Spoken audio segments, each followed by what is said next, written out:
So we had a Euro USD, had taken out this liquidity pool, right? And we had left the higher liquidity pool untapped, right? So, and during this leg up, we've been breaking highs, right? Rejecting lows right here, and breaking highs, and respecting bullish PD arrays, right?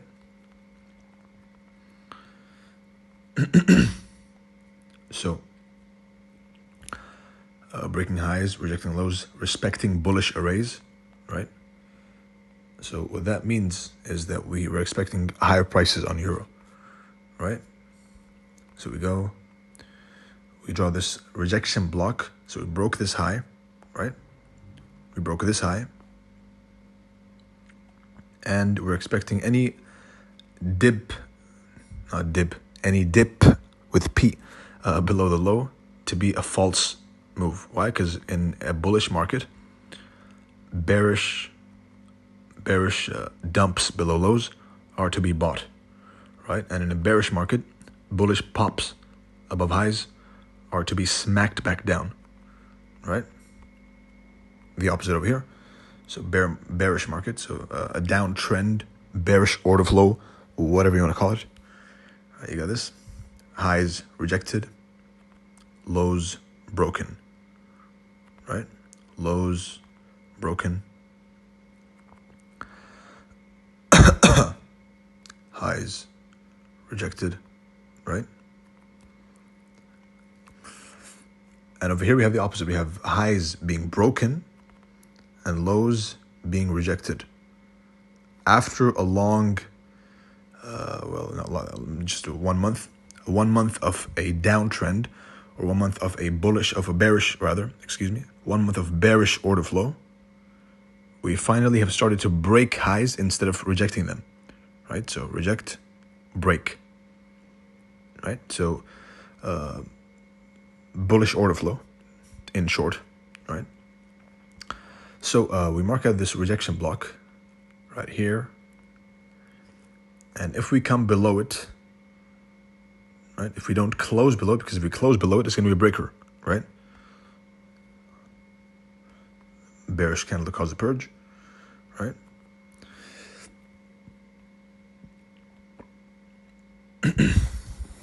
So it's a rejection block until it's closed below.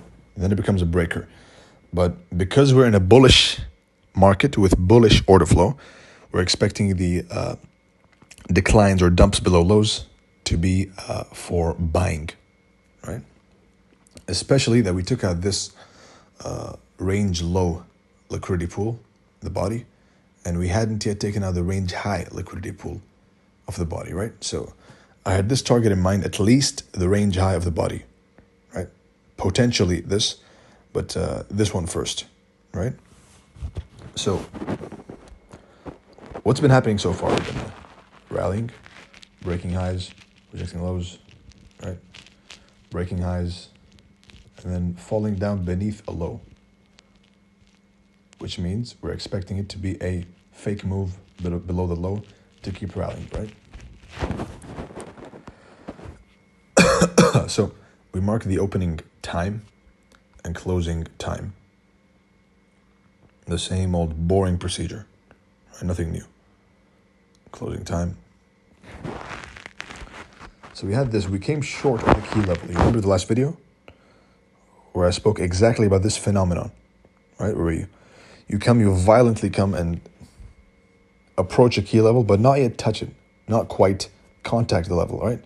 So violent rally, coming short of a key level, right? Making everyone think that the bottom is in, the top is in rather, right? So rally, didn't touch the key level, which is a liquidity pool, right? And then decline, lowering the participants of the market into thinking that maybe the rally is over, right? Now,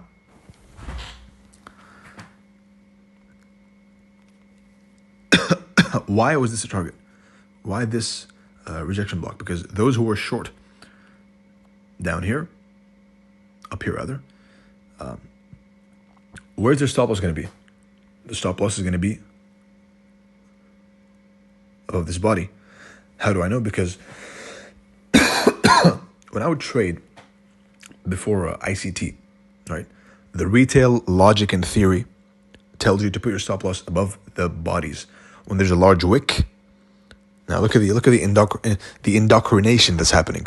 So in retail logic, if there's a large wick, you literally put your stop loss at the body of the wick, right? And that's what a rejection block is. So retail logic told you, let's clean this up. Retail logic told you to put the stop loss right over here at this body. And what happened? We reversed from the place they are taught to put their stop loss. So same logic. The stop loss was this rejection block, and if you would like to be fascinated by price, then go and study rejection blocks, right? They're a good PDRA to use to anticipate a turtle soup from. So anyway, opening time. So all this was was in the intro, huh? Now we come to the trade itself. Opening time, closing time.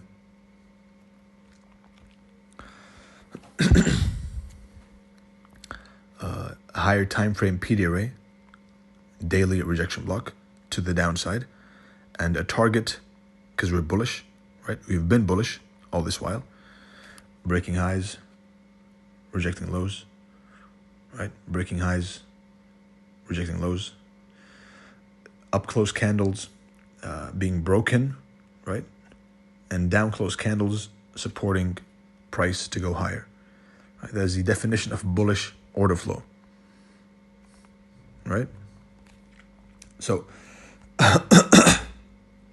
we have the two PDRAs, which are limiting price, so to speak. We have one here as the target, and we have one here as a potential low of week area. Now, I did expect it. I expected it to go a bit lower, right? Possibly turtle soup this low. But when I saw this rejection off of the daily rejection block and the 4-hour FVG down there, right? 4-hour FVG right here. You blend this with an OTE, right? And you get exactly what happened. So, remove. We declined violently after the weekly open. Right, weekly open, short. I got this sell over here, the one we reviewed in the last video, right over here. So as we've mentioned, as I have mentioned, the weekly candle or any candlestick, we focus more on the weekly and daily and 4-hour, which are the kill zones. Why? Because they simply they offer a good enough range to be tradable. So you don't want to be open, high, low, and closing 5-minute candles with 1 second charts, right? You can do that, but it's not ideal. So each candle has 3 trades: the open. What is this? The open, the low, and the high. These are 2 guaranteed trades, right? Which is the low and the high, or the high and the low of a bearish candle. Because price is going to reverse. It's going to go open, high, low, and close, right? In the 6 different ways, which I've mentioned on Twitter. I will retweet that tweet after this video. So each candle has 2 guaranteed trades: a reversal at the bottom and a reversal at the top, right? And of course, an OTE in the middle. That's read number 3, right? So opening time, and then we decline. We decline violently, and the more violently you decline into a key level, the more likely it is to hold, right? In my experience. So you can go and study that. So when I see a key level being hit slowly and drifting towards it slowly, then I don't like it. When I see a key level being hit at the correct time, violently, then that is what I like to see personally. So we decline, open, low, and then we rally, right? Now, because the overall market is bullish on the daily, we're respecting daily bullish PD arrays, right? So this can be a turtle soup, the weekly low, one shot, one kill, a turtle soup at the weekly low, which happened at the daily rejection block, right? Now, and it declined over here. Look at the fractal nature of price. So the same way we reviewed this trade, right? The trade before this video, this was the trade that I reviewed and took last week, right? So the same way this climbed up in a market maker model formation, right, on a lower time frame into a higher time frame PD array, the same way this happened on the 5 minute, the same thing is happening on the 1 hour. So we're declining into a higher time frame PD array in the shape, let's move this noise. So we're declining into a higher time frame PD array in the shape of a market maker buy model, right? So the shape alone doesn't matter. So I've combined multiple things. I've combined the daily order flow, bullish, yep. Combine that with a rejection block, with an OTE, with a 4 hour fair value gap, with a decline from the opening price, right? So you blend that together and you can narrow down the chances of price, of the directions price can go. So if price declines in the shape of a market maker buy model. Now, a disclaimer, I was expecting it to go a bit lower, as I mentioned in the video. But when I saw this reaction off of the rejection block, then you can pretty much forget it, right? There's no way it's gonna go above this. There's no way it's gonna go and create for you this 4 hour fair value gap, right? Trading through this candle, which is a breaker, correct? So we have a low, a high, a lower low, and a higher high. As soon as we close through the breaker, right, it's confirmed as a PD array to be trusted, and the stop loss below the intermediate term low, right here, and target is the original consolidation, which is also the daily rejection block on the premium end of things, right? So that was the idea.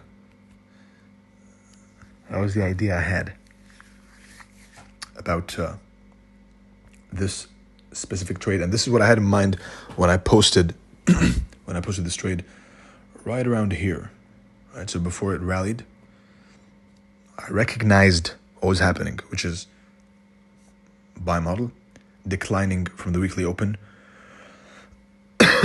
price and time declining into a higher time frame PD array, and then rallying, right? And then respecting a bullish PD array on the 2 hour and the 4 hour, right? So when I see that happening, when I saw that happening, rather, then I posted right over here. I did miss so I caught this move down here, right? I missed this move up here, and I caught this move from here to here. You see? So you don't need to, and later on, of course, I caught this turtle soup up here, which will be reviewed later on as well. It was very clean. Or if you want, you can go and look into it yourself. It's a very clean, obvious turtle soup setup to cap the daily range, the weekly range, right? So trade number 1 is down here, and trade number 2 is this one to cap the weekly range. So that was the thought process I had during the whole, when I posted the idea of euro attacking those relatively equal highs. Look when I'm considering them. Again, I don't mention relatively equal highs just for the sake of being relatively equal highs, right? It has to be within the context, within everything. All those confluences are stacking up and adding up, leading to this idea. Now, maybe it sounds complex at the beginning, but it's just it's second nature. So it looks like a lot of stuff. It looks like a rejection block, FVG, OTE, price time, all this mixed together, but it's pretty simple. It's a very straightforward procedure. The main idea is the higher time frame PD array, right? So the main takeaway is the higher time frame PD array over here, and the decline from the opening price, getting everyone bearish down here, and then rallying, right? The shape in which it declines is a convenience buy model, right? So the main focus was the opening time and price, right over here. Of course, opening time, opening price being used as support later on. No surprise there, right? So the main two components were the decline from the opening price and time into a higher time frame key level, right? So that's all for now. Again, these videos always get longer than I anticipate them to be, but it is what it is. So I hope you found that insightful, and good luck and good trading, and until the next one.